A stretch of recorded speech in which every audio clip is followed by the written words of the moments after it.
आप सभी का स्वागत है आज के सेशन पे। आईबीपीएस आरआरबी एग्जाम के लिए सीरीज हम कंटिन्यू कर रहे हैं। 600 क्वेश्चन की सीरीज है। डे 16 आज करने वाले हैं, यानी कि 15 दिन तक की क्लासेस कंप्लीट हो चुकी है और आज डे 16 में आपका 50% सिलेबस कंप्लीट हो जाएगा। 50% ये जो सीरीज है कंप्लीट हो जाएगी आपकी। 300 क्वेश्चन आज कंप्लीट हो जाएंगे, फिर लास्ट के 300 क्वेश्चन और बचेंगे। वो लगभग 14 to 15 डेज की क्लासेस और होंगी आपकी इसी महीने में, और वो भी हम कंप्लीट कर लेंगे। तो एग्जाम से पहले 600 क्वेश्चन आपके कंप्लीट हो जाएंगे। बहुत ही अच्छे अच्छे लेवल के क्वेश्चंस लिए मैंने आप सभी के लिए। और आज क्या करने वाले हैं, आज 3 पजल के सेट डिस्कस करेंगे। बहुत ही शानदार से 3 पजल के सेट है।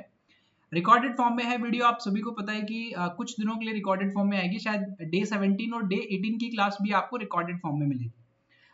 बट जैसा मैंने कहा था कि मुझे रिकॉर्डेड ज़्यादा बेटर लगते हैं, क्योंकि इसमें आपका समय बिल्कुल नहीं लगेगा। ठीक है, तो देर ना करते हुए स्टार्ट करें। सर डे 15 तक की क्लासेस कहाँ पे मिलेंगी? वो आपको चैनल पे मिल जाएंगी क्लासेस। प्लेलिस्ट है आपके पास में चैनल पे, या फिर डिस्क्रिप्शन बॉक्स में उस प्लेलिस्ट का लिंक मैंने दिया हुआ है। ठीक है भाई, चलिए स्टार्ट करते हैं आज के सेशन को, देर ना करेंगे। और इस बैच के बारे में आप सभी को पता है, ये बैच हमारा चल रहा है। आज 7 तारीख को लगभग खत्म हो जाएगा ये बैच। रिमेनिंग जो क्लास है आपकी 1 से 2 क्लासेस, वो आज मैं अपडेट करने वाला हूँ इसमें। और उसके बाद में ये प्री के लिए कंप्लीट हो जाएगा। फिर इसमें पीडीएफ मेंस की आनी शुरू हो जाएंगी, फिर मेंस की क्लासेस भी हम इसमें शुरू कर देंगे।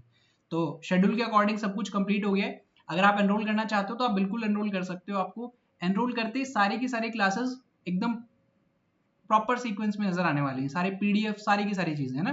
तो अभी 1 महीना है आपके पास में लगभग। तो अगर आपने पहले से कोर्स किया हुआ है, या आपको लग रहा है कि आपको सिर्फ बढ़िया से रिवीजन की जरूरत है, अच्छे से सॉलिड तरीके से कॉन्सेप्ट रिवाइज हो जाएंगे, प्रॉपर सीक्वेंस में पीडीएफ मिल जाएंगी प्रैक्टिस के लिए, तो बिल्कुल आप एनरोल कर सकते हो उसमें। मेंस की क्लासेस भी आना बाकी है। 7 महीने के लिए वैलिड रहेगा कोर्स, अगर आप आज भी लेते हो तो भी।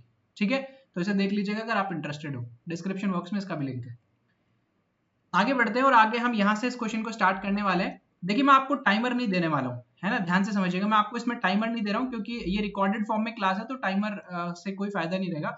आप एक काम करो, अपने अकॉर्डिंग ना इस वीडियो को पॉज कर लो, है ना। पॉज करो आप इस वीडियो को, और पॉज करने के बाद में आप पहले खुद से ट्राई करो इस सवाल को। पूरा समय ले लो आप, 2-3 मिनट का टाइमर ऑन करो और सवाल को स्टार्ट करो बनाना। और जैसे ही आपका टाइमर खत्म हो जाए, वैसे वीडियो को स्टार्ट करना और फिर सॉल्यूशन देखना शुरू कर लेना। ठीक है, तो चलिए जल्दी से पॉज कीजिए वीडियो को और बनाइए सवाल को। बना लिया? स्टार्ट करें सवाल को। देखिएगा, ध्यान से समझिएगा, बहुत ही अच्छा सवाल है। 12 people are sitting in 2 parallel row. 2 parallel row में 12% बैठे हैं। एग्जैक्ट आपके आरआरबी लेवल का सवाल है। रॉ 1 में ए से लेकर एफ तक बैठे हैं, इन सबका फेस नॉर्थ की तरफ है। और रॉ 2 में पी से लेकर यू तक बैठे हैं, इन सबका फेस साउथ डायरेक्शन की तरफ है। ठीक है, इतना आपको दिया हुआ है और यहां से आपका डेटा स्टार्ट हो रहा है।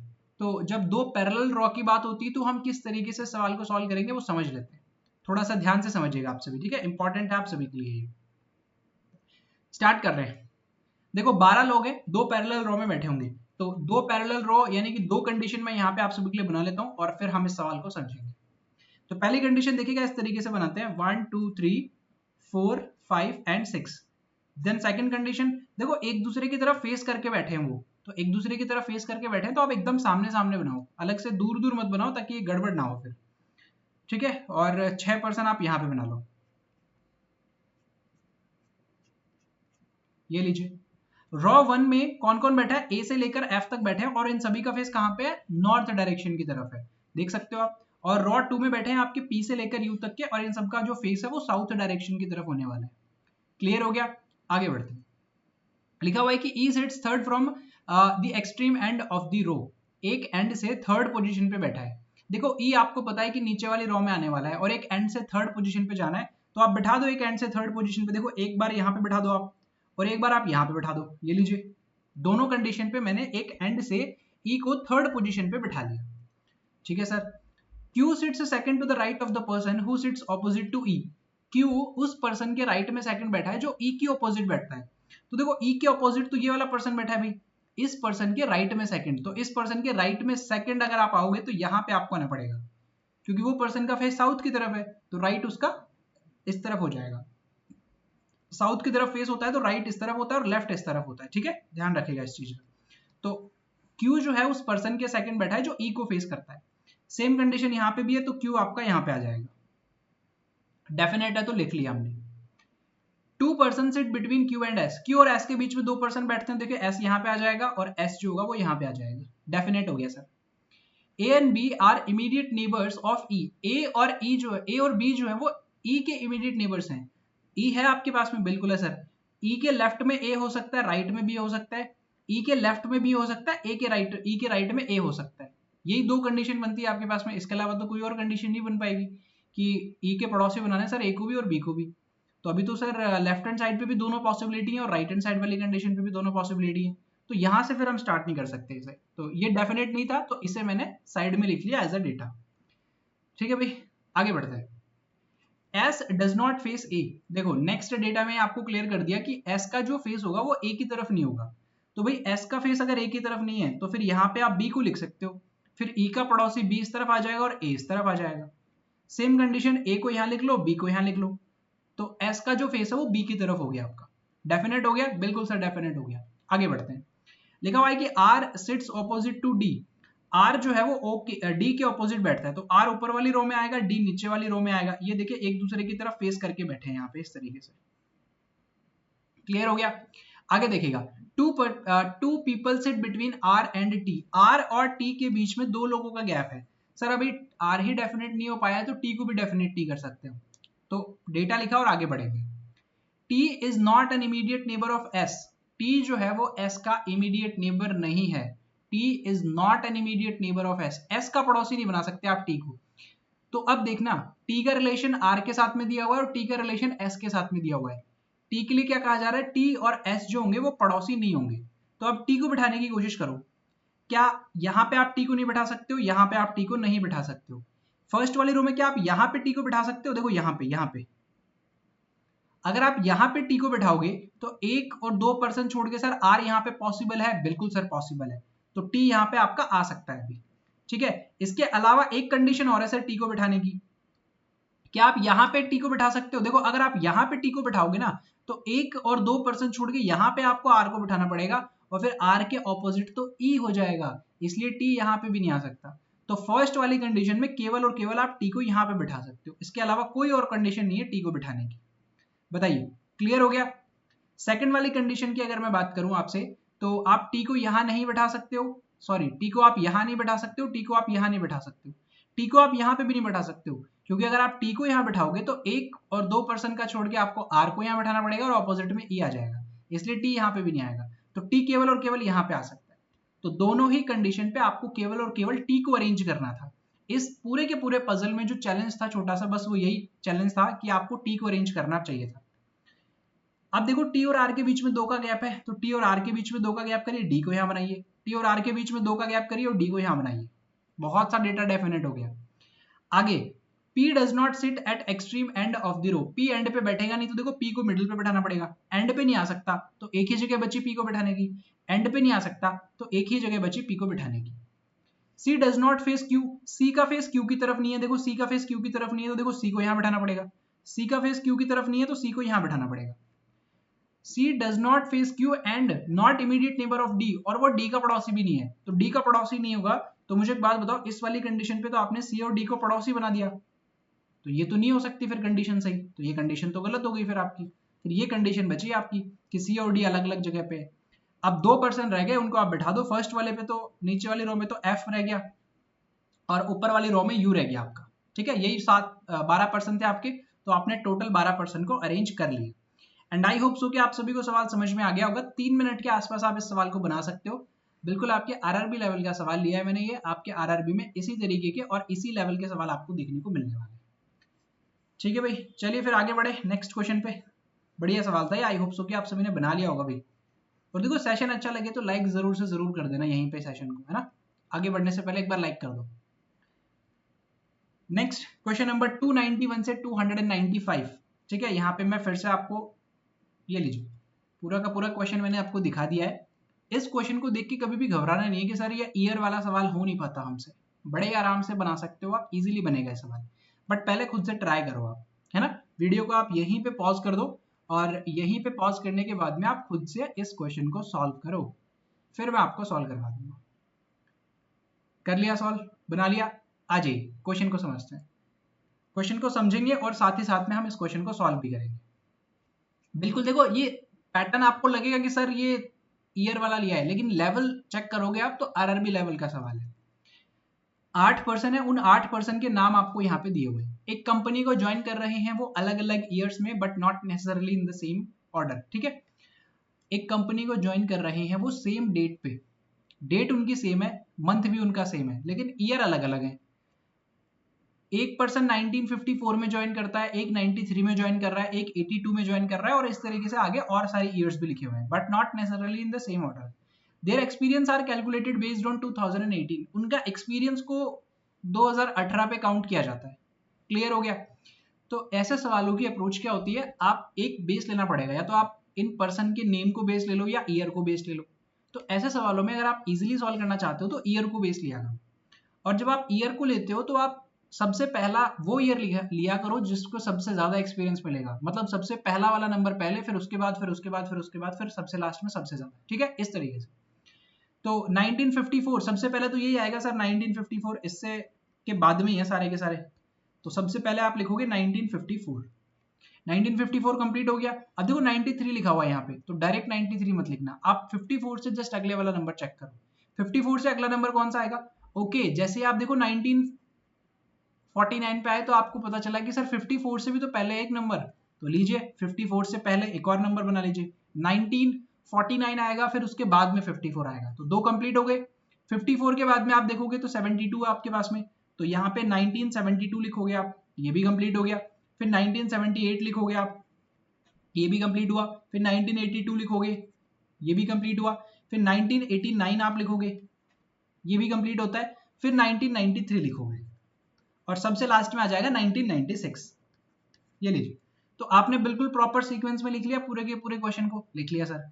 अच्छा, बेस ईयर कौन सा है? 2018 है सर, बेस ईयर कौन सा है? 2018 है। अगर मैं आपसे पूछूं कि इनका एक्सपीरियंस बताओ, हर एक पर्सन को कितना कितना एक्सपीरियंस है, तो जिस भी पर्सन ने 1949 में ज्वाइन की होगी कंपनी, उसको कितने साल का एक्सपीरियंस होगा? 2018 तक उसको कितने साल का एक्सपीरियंस हो जाएगा? 1949 से 2018 तक आपको आना है, तो 1949 से 2000 तक जब आओगे आप, तो 51 ईयर्स तो वो हो गए, और 18 साल आपको यहाँ पे आगे आना पड़ेगा। तो टोटल आपको कितना एक्सपीरियंस मिला? 69 ईयर्स का एक्सपीरियंस मिला। मतलब 69 ईयर का एक्सपीरियंस किसे है? एक पर्सन है जिसने 1949 में ज्वाइन किया हो गया, वो होगा, उसको 69 ईयर का एक्सपीरियंस हो गया। अब यहां से समझना, अब 1954 वाले को कितना एक्सपीरियंस होगा, तो अब हर एक नंबर को 2018 से कंपेयर करने की जरूरत आपको नहीं होनी चाहिए, आप यहीं से आगे कंपेयर करते हुए चलोगे। जैसे 1949 से 1954 पे आना है, तो कितना आगे आ गए आप? 5 साल आगे आ गए। तो ऑब्वियसली बात है, 5 साल के बाद में अगर कोई पर्सन ज्वाइन करेगा तो उसे 5 साल कम एक्सपीरियंस रहेगा, तो एक्सपीरियंस में से 5 साल कम कर दो, ये लीजिए 64 ईयर्स का रहेगा इसको। फिर 1954 से 72, 18 साल आगे जाना है, तो इसमें से 18 साल कम कर दो, 46 ईयर का आ जाएगा। 18 साल कम किया मैंने बस। 1978, 72 से 78 6 साल आगे गए, तो यहां से 6 साल आप पीछे आ जाओ, 40 साल का हो जाएगा। 78 से 82 4 साल आप आगे गए हो, तो 4 साल पीछे आ जाओ, 36 ईयर का एक्सपीरियंस हो जाएगा। फिर 82 से 89 7 ईयर्स का एक्सपीरियंस आपको कम मिलेगा यहाँ पे, तो ये 29 ईयर्स का हो जाएगा। 93 में आप आओगे तो 89 से 93 4 साल आगे आए हो, तो 4 साल यहाँ से कम कर दो, फिर आप 3 साल यहाँ से कम कर दो। इन्हीं को कंपेयर करते करते आप पूरा का पूरा एक्सपीरियंस इनका निकालोगे, हर एक पर्सन का, ठीक है। आपके पास में ईयर आपको मिल गया ज्वाइनिंग वाला, उन सबका एक्सपीरियंस भी आपने लिख लिया। अब बस इन पर्सन को अरेंज करना और आपका क्वेश्चन हो जाएगा खत्म, ठीक है। चलेगा, यहां से स्टार्ट करते हैं। देखिए, P was the most experience in the group, P सबसे ज्यादा एक्सपीरियंस पर्सन है, तो देखो P को यहां बना लो आप सबसे ऊपर, सबसे ज्यादा एक्सपीरियंस है, तो मतलब 69 सबसे ज्यादा एक्सपीरियंस वाला नंबर है, तो 69 पे कौन आ जाएगा? P आ जाएगा। 2 person were join between P and Q, P और Q के बीच में दो लोगों ने ज्वाइन कर लिया, तो Q को आप यहाँ पे अरेंज कर दोगे बस।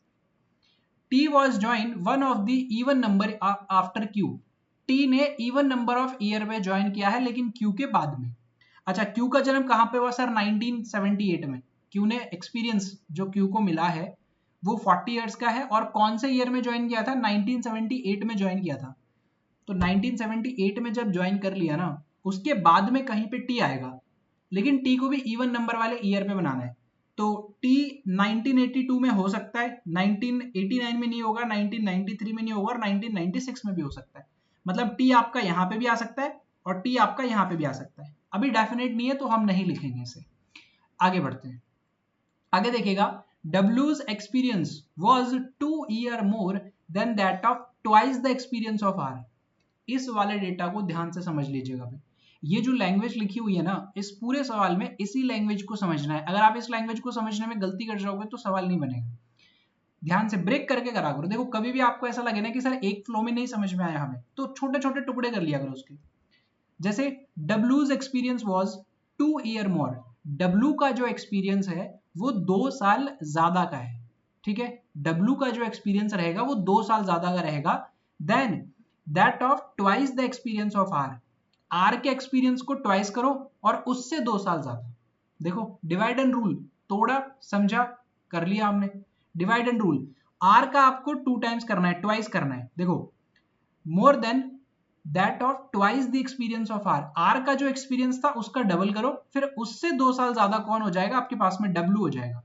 R के एक्सपीरियंस को डबल किया, फिर उसको 2 साल से जैसे बढ़ा दिया हमने, वैसे आपके पास में W का एक्सपीरियंस आ जाएगा।